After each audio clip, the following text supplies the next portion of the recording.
Turma, é o seguinte, a nossa revisão de história, eu eliminei na revisão um conteúdo que a gente estudou nesse terceiro trimestre, que foi a Revolução Russa. A Revolução Russa foi nosso primeiro conteúdo desse segundo trimestre que a gente viu lá no início do mês de junho, final de maio, início de junho. Esse conteúdo eu excluí ele da nossa avaliação da semana que vem. Por qual motivo? Porque, primeiro, é o nosso conteúdo mais antigo, então a nossa memória já nos trai, né? Então, seria um conteúdo que vocês praticamente teriam que estudar do zero de novo, então dificultaria um pouco para vocês. E outra, porque assim, os desdobramentos da Revolução Russa é mais ali ambientados na Primeira Guerra Mundial, que foi o que caiu na nossa avaliação anterior, né?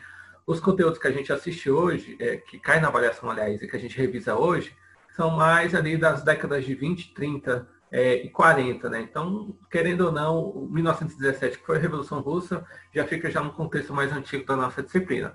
Mas isso não quer dizer que ela não é cobrada na avaliação externa, tá bom? Então, vocês vão relembrar, estudar a Revolução Russa no contexto de vestibular, de paz, dessas provas externas que vocês fazem no final do ano, início do ano que vem, nesse ano atípico, né? Então, vamos seguir lá, então. O primeiro conteúdo que vai cair na nossa avaliação de história semana que vem é a crise de 29 e o New Deal. Dentro desse contexto, esses dois conteúdos, tá bom? Lembrando que a Primeira Guerra Mundial, então, ela vai deixar um saldo negativo na Europa, né, por causa de todos os desdobramentos da guerra, né? Então, as principais potências europeias, assim, vão estar quebradas, e por causa disso, os Estados Unidos, então, eles vão estar liderando, assim, a economia mundial. Por outro lado, vai estar sendo implementado na União Soviética um modelo de Estado, de política e de economia que vai se diferenciar dos Estados Unidos, vai ser no aspecto político, eles vão ser até mais ditatorial e centralizador, que é o que a gente chama hoje de abraçar mais o comunismo, assim, implantar o comunismo no mundo nesse sentido. Já os Estados Unidos estão pregando uma vida mais consumista, que é o que a gente chama de American Way of Life, o estilo de vida, modo de vida americano, né? Que é um modo de vida até hoje pregado pelos americanos, né? Os norte-americanos, que é o consumismo, né? Que é comer fast food, comprar roupa da moda, o celular da moda, assistir filmes e tudo mais. Então, você consumir, gastar dinheiro, é o que o capitalismo pede bastante. Que o dinheiro circulando, as economias estão circulando, então o contexto geral assim, econômico do mundo está melhorando nesse sentido, tá bom? Só que é uma década de prosperidade, a década de 20, né? Só que os Estados Unidos não acompanharam essa prosperidade, uma preparação ou um planejamento para uma potencial crise que poderia acontecer. Que segundo Adam Smith, lá na Idade Moderna, quando ele vai criar as teorias capitalistas, ele vai afirmar que crise econômica num sistema capitalista é normal. Todo sistema capitalista passa por momentos de crise econômica ao longo da sua história, tá bom? Provavelmente, né, segundo pesquisas aí, provavelmente o PIB desse ano do mundo vai cair bastante por causa da pandemia, né? Vai se encaixar na categoria de crise econômica. Então, no final do ano, a gente vai ouvir, a gente já fala um pouco, né? Mas a gente vai falar um pouco mais no final do ano da chamada crise econômica do ano de 2020. Só que quando a gente for estudar daqui a 10 anos, a gente vai ver que a crise de 2020 foi atípica por causa de uma pandemia, né? Quando vocês tiverem filhos e estiver explicando o que foi a pandemia, né? Do coronavírus para os filhos de vocês vão falar que a gente passou por uma crise econômica por causa dessa pandemia, mas foi por causa da pandemia. Mas economicamente, crises acontecem, tá bom? Porque os dinheiros são voláteis mesmo, eles acabam, tá bom? Mas retomando então, essa década de 20, então vai ter um aumento do consumo nos Estados Unidos e isso vai impulsionar então o aumento da produção. Só que boa parte das produções agrícolas nos Estados Unidos era o mercado europeu que comprava, né? Só que os Estados Unidos, aos poucos, o mercado europeu começa a se reorganizar. Se reorganizando, eles passam a comprar menos dos Estados Unidos. E os Estados Unidos não freiam a sua produção. Eles continuam produzindo muito. Até que vai chegar o ano de 1929, desculpa, e aí vai gerar a crise toda econômica. Porque você tem muito de tudo, tem uma produção muito alta, sendo que não tem pessoas para comprar esses produtos. Então isso gera a chamada crise de 29, que em 1929 a Bolsa de Valores de Nova York vai colapsar, né? Vai quebrar, vamos dizer assim, né? E assim começa então um período de grande depressão, que é o quê? Quando a economia está no negativo de um país. Isso se chama grande depressão naquele contexto, tá bom? Isso vai ocorrer no dia 24 de outubro de 1929, essa quebra da Bolsa de Valores, então, essa crise econômica que impacta os Estados Unidos, mas vai gerar reflexos na Europa e no Brasil, em toda a América Latina, né? Querendo ou não, até hoje, se tem uma crise econômica que passa os Estados Unidos, o mundo todo acaba acompanhando essa mesma crise econômica, tá bom? Por mais que alguns presidentes falem que chegaria a ser uma marolinha da crise econômica no Brasil, o Brasil é atingido da mesma forma, tá bom? Isso foram falas da nossa ex-presidente Dilma Rousseff, né? Que a crise econômica de 2008 nos Estados Unidos ia chegar como uma marolinha no Brasil. E não foi assim, tá bom? Impactou bastante, gerou grande desemprego a crise de 2018, tá bom? Então, esse período econômico dos Estados Unidos cai, fica fragilizado, tá bom? E aí começam, então, os mecanismos de tentar reverter essa crise econômica. Que o que os Estados Unidos vai fazer mão? Vai lançar mão do chamado pacote econômico chamado de New Deal, novo acordo, que é um pacote de recuperação econômica dos Estados Unidos, né? Uma tentativa de reorganizar a produção industrial e agrícola para alavancar a economia. Quem vai criar esse pacote vai ser o presidente democrata Franklin Delano Roosevelt, né? Os democratas dos Estados Unidos, tá bom? Não sei se vocês entendem muito bem de política norte-americana, estadunidense, mas lá nos Estados Unidos tem dois grandes partidos políticos, né? O Partido Democrata e o Partido Republicano, que seria, tá bom? Basicamente, um partido de direita e um partido de esquerda nos Estados Unidos. Só que o Partido Democrata, que é de esquerda, entre aspas, ele não é tão de esquerda assim. Seria mais um partido de direita e um partido de centro-direita nos Estados Unidos. Acompanhando assim a política estadunidense, que esse ano é eleição lá, né? Então, o presidente que é escolhido lá acaba gerando um reflexo no mundo, né? O Trump foi eleito lá, talvez por reflexo, o Bolsonaro foi eleito aqui no Brasil 2 anos depois, né? Então, o New Deal, o que é esse pacote econômico, o que ele vai organizar, o que ele vai criar, né? Ele vai estabelecer medidas para limitar a produção e reduzir os estoques agrícolas, além de grandes investimentos para a concessão de financiamento, né? Então vai ter incentivos a exportações, a redução de jornada de trabalho, né? A fixação de um salário mínimo e o grande investimento em obras públicas para gerar empregos. Qual é toda, né? Para que o porquê disso tudo, né? Você gerando obras públicas, você gera emprego. Gerando emprego, as pessoas vão ter dinheiro. As pessoas tendo dinheiro, elas vão consumir. Elas consumindo, o capitalismo vai girar. Então, a roda do capitalismo volta a girar como tem que acontecer dentro desse sistema. E assim, os Estados Unidos, ao pouco, conseguem recuperar-se economicamente. No finalzinho da década de 30, lá para o ano de 37, 38, a economia dos Estados Unidos já está de volta no que ela era antes da quebra em 1929, tá bom? Lembrando que, nome desse acordo, New Deal. Atenção para a prova, tá bom? Os recursos públicos, então, utilizados para a realização desses programas foram garantidos por meio da cobrança de impostos dos mais ricos e da emissão de dinheiro, mesmo que essa medida provocasse um processo inflacionário, que é o quê? O aumento geral do preço das coisas, tá bom? Mas, no final das contas, a economia dos Estados Unidos foi recuperada com esse pacote do Roosevelt, tá bom? Roosevelt, que inclusive, né, por causa do New Deal, por causa dessa recuperação econômica, é considerado até hoje pelos norte-americanos um dos melhores presidentes de sua história. Eles tiveram, teoricamente, grandes presidentes, mas o Roosevelt é um dos que se destaca, né, nesse sentido. Bom, o segundo, então, conteúdo que a gente viu nesse bloco do segundo trimestre foi o surgimento dos regimes totalitários ali na década de 30, né?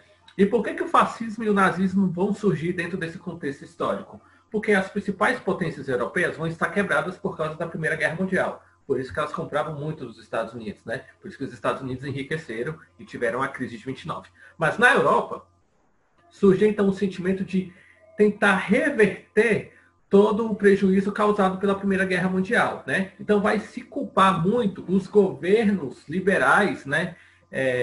Que atuavam nesses países, vão responsabilizar muito esses governos, porque vão falar que toda a quebra econômica que a Europa estava vivendo era por causa desses respectivos governos. Então é por isso que vai surgir, então, novas ideias, né, para tentar governar politicamente melhor esses respectivos países europeus, tá bom? Principalmente também para tentar frear o avanço do modelo soviético, esse modelo comunista de política mundial, tá bom? Então, ao longo das décadas de 20 e 30, movimentos políticos antidemocráticos utilizaram o clima de inquietação social para instaurar governos autoritários e totalitários. Terceirão, vamos lá, vocês são críticos, são seres pensantes. Vamos analisar essa frase bem aqui. A gente fala que por causa de esses movimentos antidemocráticos surgem por causa do clima de inquietação social. Se a gente for pensar, governos autoritários, quando eles surgem, geralmente sempre é ligado a momentos de revolta, momentos de agitação social. Vamos pegar o Brasil, o contexto do Brasil atual? Eu não estou chamando o governo atual de autoritário, mas vamos pensar, o modelo adotado pelo Jair Bolsonaro é um modelo mais, vamos dizer assim, uma estrutura mais militar, né? Ele gosta muito das coisas mais rígidas, mais conservadoras, né? E qual foi o momento que antecedeu esse governo de Jair Bolsonaro? Não foi um momento de inquietação social no Brasil? A gente teve as manifestações de 2013, né? Pela passagem em São Paulo, mas acabou sendo as manifestações políticas aqui em Brasília também, que o povo foi para o Congresso manifestar e tudo mais. Então, os governos autoritários, totalitários no mundo surgem sempre após esses movimentos sociais de inquietação, né? Acham que a sociedade meio que deseja uma política mais antidemocrática para reorganizar nesse sentido, então, esses países, tá bom? E é o que acontece na década de 20 e 30 na Europa. Então, é por isso que uma onda de regimes totalitários surge na Europa dentro daquele contexto, né? Na tentativa de ter um modelo novo de governo, um modelo novo de política para reorganizar esses países, liderá-los e fortalecê-los, né? E reverter essa crise econômica que eles viviam. Então, os principais governos ditatoriais que surgem na época é o fascismo na Itália, né? Em 1922, né? E o nazismo na Alemanha, em 1933. Então, o nazismo e o fascismo são os dois regimes autoritários e totalitários mais famosos que surgem nesse período. Mas não são os únicos, né? Em Portugal nós vamos ter também um regime totalitário de Salazar. A gente vai ter o franquismo também na Espanha, na mesma época também, regime totalitário. Então as principais potências europeias, cada uma delas tinha um regime totalitário. Só que a maior delas, que era a Inglaterra, não. Ainda adotava o mesmo modelo atual deles, né? Que é uma monarquia constitucional. Então tem a figura do primeiro-ministro e a figura da rainha. Que na Segunda Guerra Mundial, se eu não me engano, já era a Rainha Elizabeth II, a rainha da Inglaterra, tá bom? Deixa eu fazer as contas aqui. Eu já acho que já era a Rainha Elizabeth II. Se não era ela, estava no momento de transição, tá bom? Da coroa para ela, tá bom? Então, seguindo então, Alemanha, fascismo e nazismo. É a mesma coisa?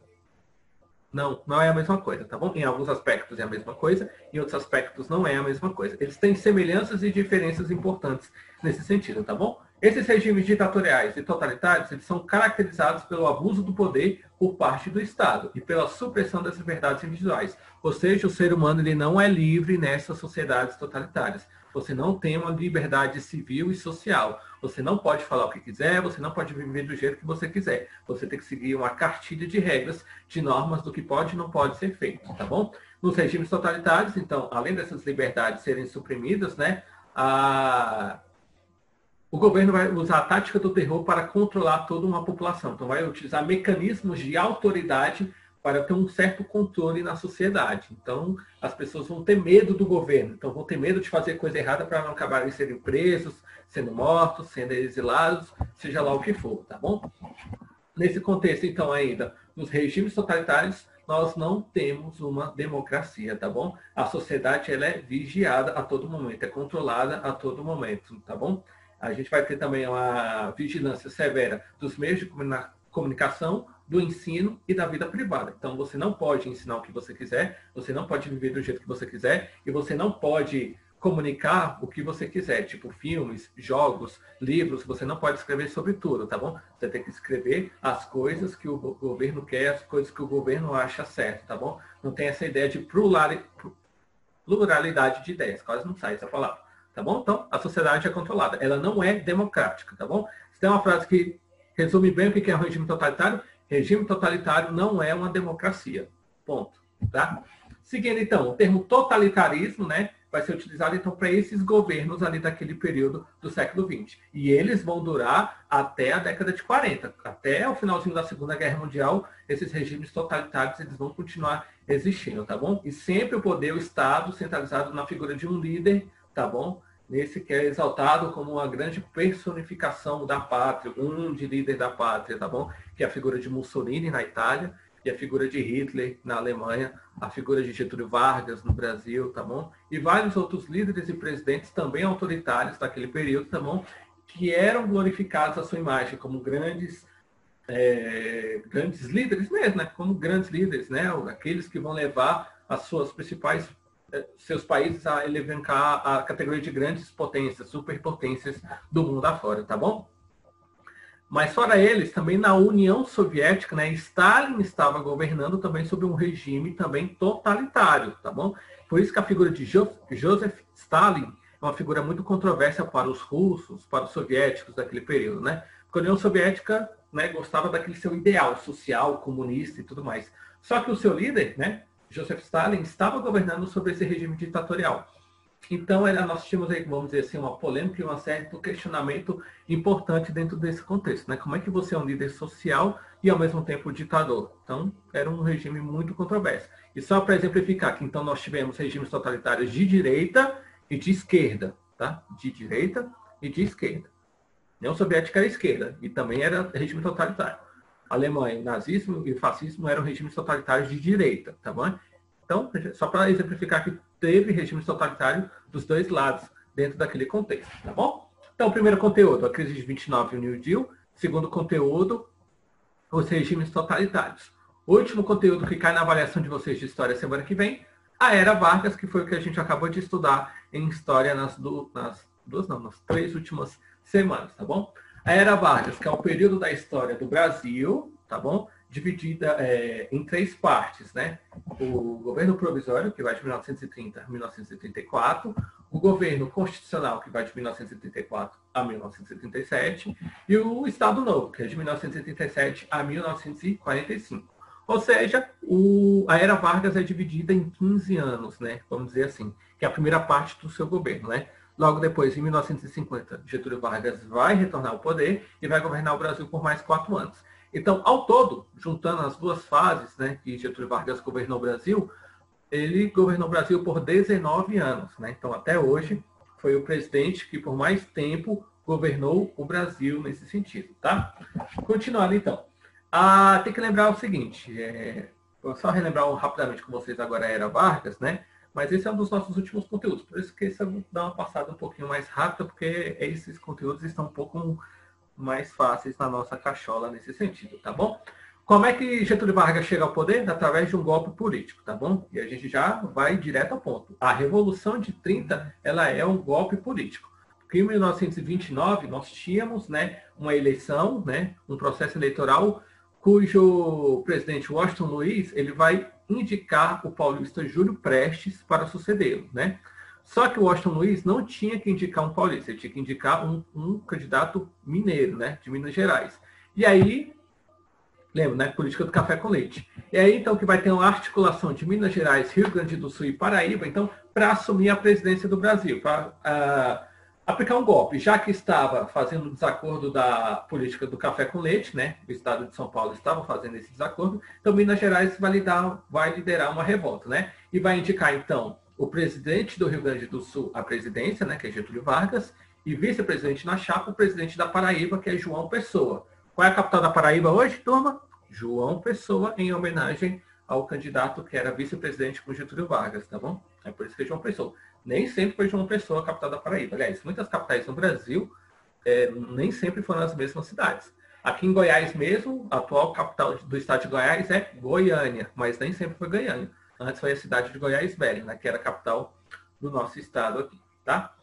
Que nem a capital do Brasil também, já mudou várias vezes. Foi Salvador, foi Rio de Janeiro, já Brasília.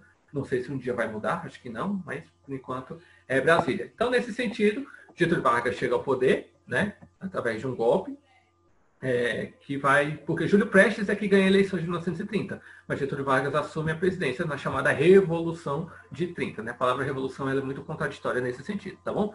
Ao assumir a presidência em 1930, ele assume então um governo provisório. E por que se chama provisório? Porque não tem uma constituição. É um governo de um presidente sem constituição, então é um governo provisório, tá bom? E uma das primeiras medidas que ele vai fazer é dissolver o Congresso Nacional e assembleias legislativas. Então não vai ter mais o poder legislativo no Brasil, só o poder executivo do presidente, tá bom? E é ele que vai nomear, então, os interventores dos estados, né? Antes, os estados tinham presidentes eleitos população daquele estado. Agora não, vai ter interventor, que é uma nomeação direta de Getúlio Vargas. E a maioria deles eram tenentes, ou seja, militares. Qualquer semelhança com o atual presidente não é mera coincidência, tá bom? Então, nesse contexto do governo provisório, vai ter a criação do Ministério do Trabalho, Indústria e Comércio, que vai ser encarregado dos assuntos relativos ao mundo do trabalho no Brasil. Então, entre outras medidas, vai ser então criada a lei da sindicalização, né, que vai atrelar os sindicatos aos estados. A existência dos sindicatos vai estar conectado ao Estado, então o Estado vai controlar então esses sindicatos, tá bom? E vai conceder outros direitos trabalhistas também. Em 1932, nós temos a votação no governo provisório de um Código Eleitoral Brasileiro, o primeiro Código Eleitoral Brasileiro, que vai decretar, entre outras coisas, o surgimento de uma justiça eleitoral. Então, tem um âmbito da justiça responsável só por cuidar dessa parte de eleição. Nós temos a justiça do trabalho, temos a justiça da eleição, eleitoral, né, no caso, e justiça de outras esferas. Então, é criada a esfera eleitoral também na justiça, tá bom? E, entre outras coisas, esse Código Eleitoral vai instituir o voto secreto, tá bom? E também vai, além do voto secreto, ele vai instituir o direito das mulheres poderem votar naquele período, tá bom? Bom, acontece também durante o governo provisório a chamada Revolução Constitucionalista de 1932, né? E o Estado de São Paulo, o que queria com essa Revolução Constitucionalista? Tirar Getúlio Vargas do poder, né? Os paulistas queriam assumir a presidência, né? Queriam que voltasse uma Constituição, já que Getúlio Vargas estava governando o Brasil sem uma Constituição. E outra, o interventor do Estado de São Paulo não era um paulista, era uma pessoa nascida em outro estado. Então eles queriam que substituísse esse interventor do Estado por uma pessoa nascida no estado mesmo, tá bom? Apesar de não tiverem tido sucesso, né, esse movimento constitucionalista de São Paulo, de 1932, eles vão obter êxito, porque Armando Salles de Oliveira vai ser nomeado interventor de São Paulo, e era um paulista, né? E Getúlio Vargas vai convocar uma Assembleia Constituinte para votar a Constituição do seu governo, tá bom? Que essa Constituição vai eleger Getúlio Vargas para a presidência indireta, tá bom? Fixando seu mandato em 4 anos, ou seja, em 1978 se teria uma nova eleição para escolher um novo presidente. Ele não poderia participar porque essa Constituição proibia, então, a reeleição, tá bom? Só que a gente vai ver, então, que vai ter um golpe político para Getúlio Vargas permanecer no poder. Por quê? Porque nesse período nós temos uma radicalização política do Brasil. O surgimento da Aliança Nacional Libertadora, né, defendendo os ideais de esquerda, os ideais comunistas, e a Ação Integralista Brasileira, que é defendendo as ideias fascistas no Brasil, tá bom? Então, esses dois lados políticos no Brasil vão entrar em conflito nesse período. O que vai acontecer? A ANL, liderados por Luiz Carlos Prestes, vai ser colocado na ilegalidade, né? E por ter sido colocado na ilegalidade, né, Luiz Carlos Prestes vai tentar, então, tomar o poder de Getúlio Vargas. Esse evento vai ficar conhecido como a Intentona Comunista. Não era só Luiz Carlos Prestes, tá bom? É Luiz Carlos Prestes e os principais defensores das suas ideias comunistas, tá bom? A Intentona Comunista, ela vai ser um fracasso, né? E desse fracasso, então, o levante comunista, ele vai se tornar uma desculpa, né, para Getúlio Vargas, vamos falar assim, fortalecer e fechar cada vez mais os direitos sociais e políticos no Brasil, né? Então vai decretar o estado de sítio no Brasil e vai perseguir a oposição, que era basicamente o pessoal da ANL, o pessoal de esquerda, principalmente Luiz Carlos Prestes, né? Em setembro de 1937, em plena campanha eleitoral para a eleição do início de 1938, né, a imprensa vai divulgar a existência de uma conspiração comunista para tomar o poder, chamado de Plano Cohen.